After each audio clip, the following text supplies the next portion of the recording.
Cadets at the Air Force Academy need to become as accustomed and proficient in learning their way around technical software as high school students, today's teenagers, are adept at learning new video games.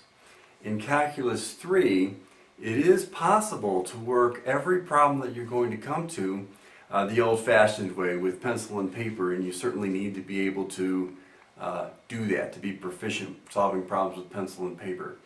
But by learning a computer algebra system like Matlab or Mathematica, a lot of these problems can be solved much more quickly, much more efficiently, and without some of the careless algebraic manipulation type of errors that can sneak in with the pencil and paper approach. And in science and engineering majors, in courses beyond Calculus 3, a number of more challenging problems require the use of technical software such as the computer algebra systems that we will demonstrate here.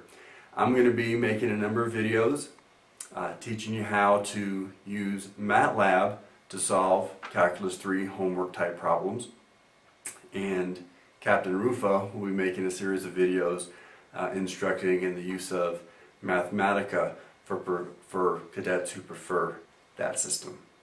Okay, the first three problems I'll be demonstrating today are from section 12.3, problems 5, 6, and 23.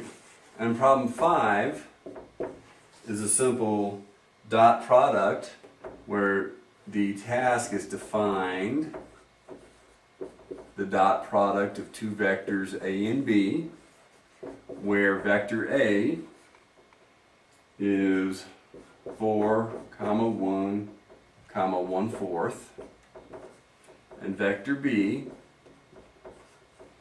is 6, -3, -8, and of course what this vector notation means, these are vectors in three-dimensional space. The x component is 4, the y component is 1, and the z component is 1/4. So with this notation, the components are represented positionally in this bracket notation. And number 6 is similar. Find the dot product where vector A, but now vector A and B in problem number 6 have variables s, 2s, and 3s, and vector B is t, -t, and 5t.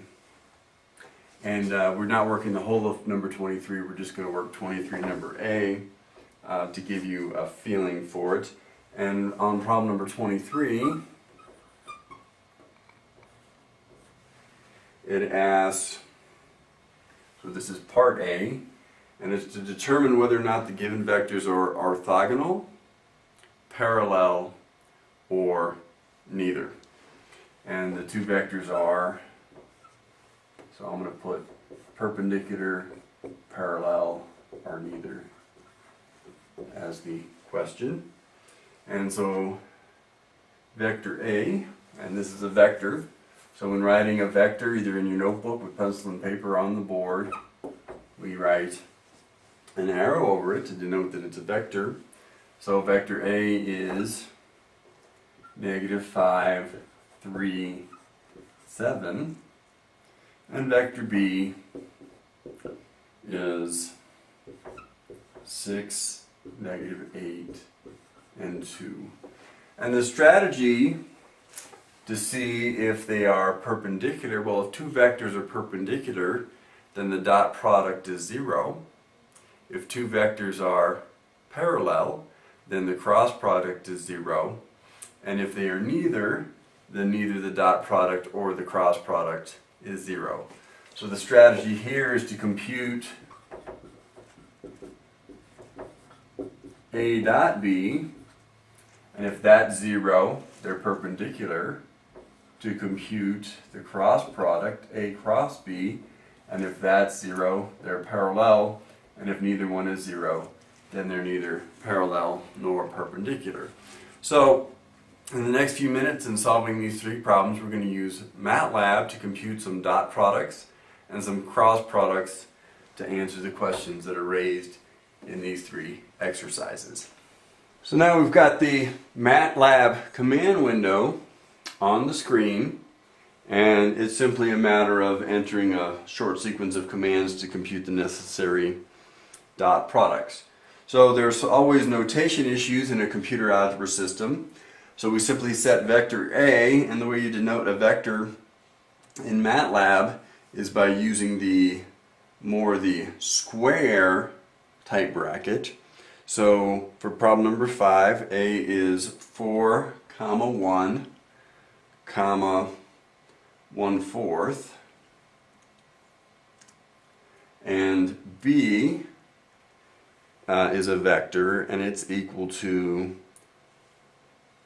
6, -3, -8. And now we've got the two vectors A and B entered appropriately.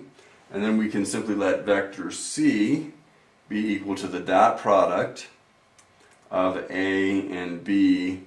And this is how you use the notation for dot product and compute the resultant vector, or the dot product vector. Oops. A dot product does not yield a vector. A dot product yields a scalar. So the scalar answer for number 5 is the dot product, and the number is 19. For number 6, we now have some variables. S and T are independent variables, so we need to enter some notation that tells Matlab that these are variables. So we do sims s t real, which defines for the Matlab computer algebra system that these are real variables. And then we set vector A equal to, remember to use the square bracket notation, and it's s 2 times s, and we need to use the asterisk in Matlab to denote multiplication. And so it's the x component is s, the y component is 2 times s, and the z component is 3 times s. And then the vector B is t, -t, and 5 times t. And then we're going to set the vector C equal to the dot product.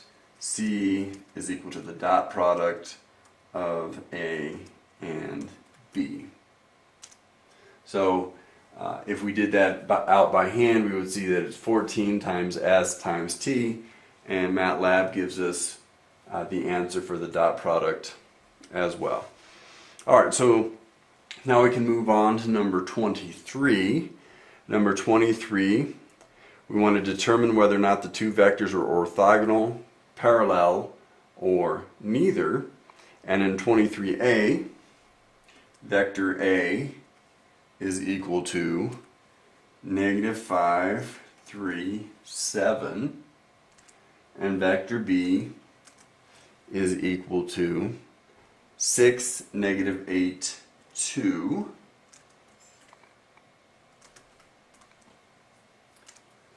And now we can compute the dot product to see if they're perpendicular. And if the dot product is 0, then that will tell us if they're perpendicular. But the dot product is not 0. The dot product is 40. Therefore, the two vectors are not perpendicular.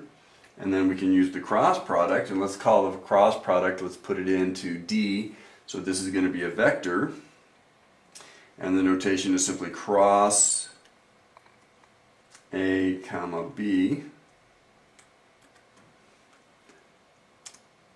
and that's a vector. The x component is 62, the y component is 52, the z component is 22, so neither the dot product nor the cross product are 0. So these two vectors, A and B, are neither parallel nor orthogonal.